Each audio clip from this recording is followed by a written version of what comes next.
Yeah, so it's common across all cities and all waterways. They're all being impacted hugely by development um, and and agriculture. Probably agriculture less so.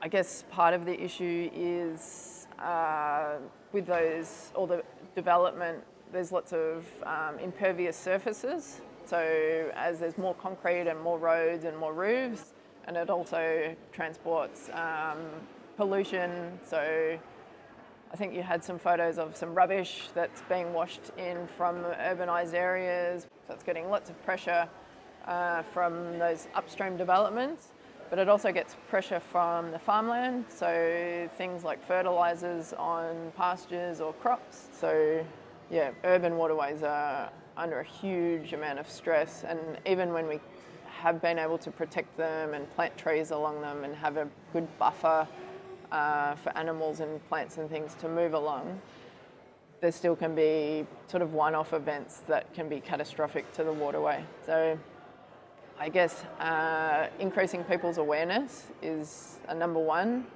whether it be farmers, making them aware of the importance of the waterway and the water health, and then even just general day-to-day people, like being aware that anything you do on this point of the river can have impacts further down. So Watson's Creek, if something happens at the top, that's going to affect everything downstream, and potentially the water's going to be washed out into Western Port Bay, and then it's out in the ocean. So if you put rubbish in or leave your rubbish on the street and it ends up, it's either going to, I don't know, be detrimental if there's a platypus living in the creek directly, or maybe it gets washed out into the bay and there's dolphins and whales and all sorts of other creatures that can be impacted. So I think more and more people are aware, and there's lots of school children and uni students and so forth studying and